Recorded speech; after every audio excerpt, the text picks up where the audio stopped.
Well, hi there. Humans are really popular. In fact, there has never been a time in all of history when there have been so many of them as there are today. But does popularity necessarily mean that they make good pets? I mean, there's no bearded dragon owner's day, but we have entire holidays just to celebrate people that successfully keep human children. So, is the human child a good pet? And is it the best pet for you?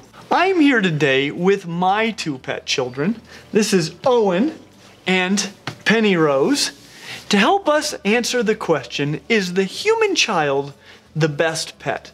To help us figure this out, we're going to score the human child based on our 5 categories, which are handleability, care, hardiness, availability, and upfront costs. When it comes to handleability, we give the human child a score of 1 out of 5. It's honestly super variable. It can vary a lot between individual children and even the same child at different times in their lives or even different times of the day. At times, they may be super handleable, and at other times, not handleable at all. I've been bitten by human children way more times than I've been bitten by snakes, and I handle snakes all the time. They can also pinch, punch, kick, scratch, headbutt. My goodness, the headbutts. They can be so reckless with their heads.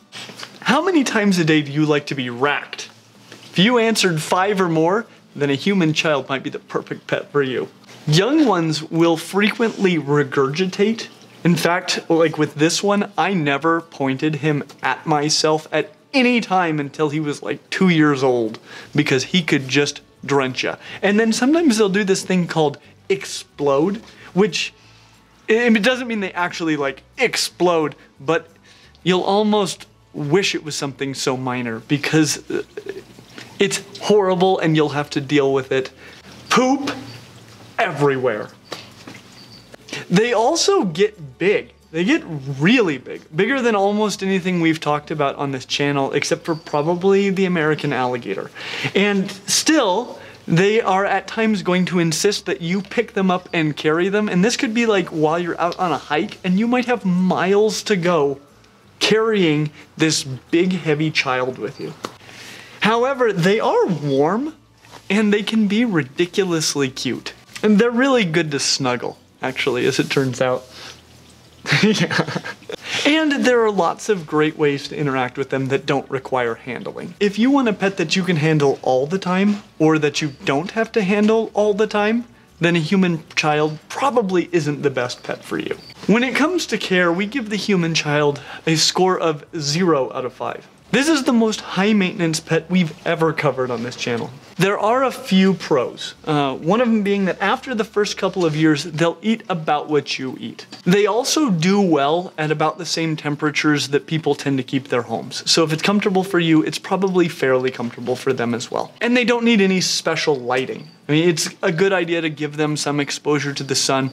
They're diurnal, and so they're gonna see a lot better if you give them access to light in the home, like an ambient light source, probably the same sort of light you're using, but you don't need special like UVB or basking lamps for human children, except maybe in Washington. The rest is not so good. The first few years, they're gonna need basically a constant care just so they don't kill themselves. They will scream and cry until you figure out what they need, and this can happen day or night, so say goodbye to uninterrupted sleep. It could be that they need fed.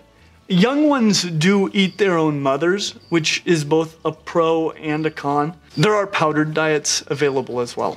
It might be that they need their diaper changed because it takes years to house train them. They might just want attention. They might be so tired that they can't sleep. And the list goes just on and on and on. You'll figure it out, but maybe. Being an endotherm, they eat a lot. At times, it will cost more to feed them than to feed you. On the upside though, most of the food that they eat is available at the grocery store. They make a ton of messes, and these can be all over your house because the culturally appropriate way to keep them is free-ranging them. as opposed to, say, keeping them in an enclosure. That said, they still need an enclosure the size of a room in your house. You can potentially cohab a few of them in the same room, but you tend to run into typical cohab issues. We've actually got a whole video on that if you haven't seen that before. You need to feed them, you need to clean up after them, you need to clean them, and they might fight you on all of this. Heck, they might refuse to eat and then complain about being hungry. Which is it? You might even need to fight them about going to bed. The best thing once they get a little bit older will be to establish really clear expectations and then be extremely consistent about the consequences, both negative and positive. When it comes to hardiness, we give the human child a score of 1 out of 5. The first year is by far the scariest. There are just so many things that can go wrong. And they'll probably be about 40 before they stop doing stupid things that could get them killed. Potentially even longer for males. You're gonna have to monitor them constantly, at least until they're like 3 years old. So for 3 years, you have to watch them constantly. After that, you can potentially take a nap while they're not napping. Potentially. There's even a device called a baby monitor, and that's just because they have to be monitored constantly. It always throws me off when I see people looking for a baby monitor because I'm like, should probably get an ackie. And that's still probably true. We've actually got links to some baby monitors that are not ackies down in the description, in case you're looking for one. When it comes to availability, we give the human child a score of 1 out of 5. Captive bred is definitely the way to go. Generally, there are 2 good sources for human children if you decide to get one. One of them is that you could get them from a local rescue that specializes in rehoming human children. The other is to just breed them yourself. Both have pros and cons. When it comes to upfront costs, we give the human child a score of 0 out of 5. Just buckle up for this one. In fact, speaking of that, you're gonna need a car seat. You're gonna need a crib. You're gonna need booster seats eventually. You're gonna need strollers. You're gonna need an extra room in your house. You're gonna need a bed. You're gonna need a high chair. You're gonna need a swing or something that you can use to set them down for like 5 seconds. You're gonna need diapers, bottles, binkies, different binkies because they didn't like the other binkies, toys, bicycles. Eventually they're gonna want a car, school supplies, college tuition, and food. My goodness, the food.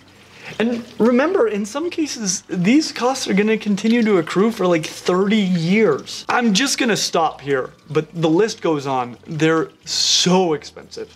And that is why overall, we give the human child a score of 0.6 out of 5, which I'm pretty sure is the lowest score we've ever given anything on this channel. In a nutshell, human children make terrible pets. They're high maintenance, they're expensive, and they're dangerous. That said, they can be incredible.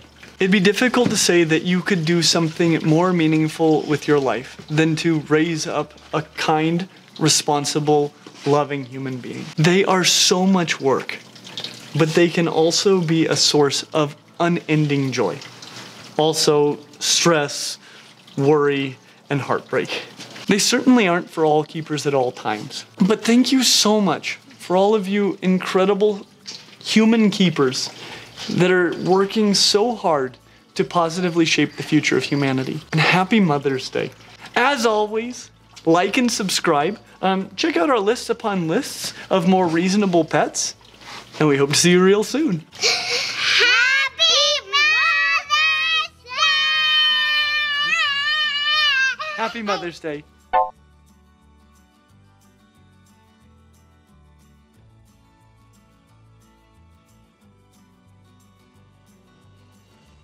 Okay, say hi guys. Hi guys! Hey guys! Say, well, hi there. Well, hi there. Look down and then look up and say it. One. Well, Well, I'll count to 3. 1, 2, 3. well, hi there. You guys are silly goose. Well, hi there. There we go. Okay. Well, hi there. Whoa. Well, hi there. Ready? Well, hi there. Oh, hi there.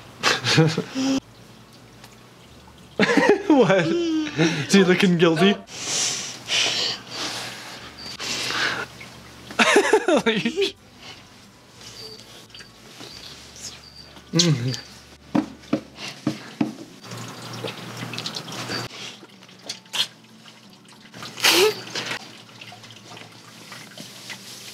Yeah? Do you have any questions?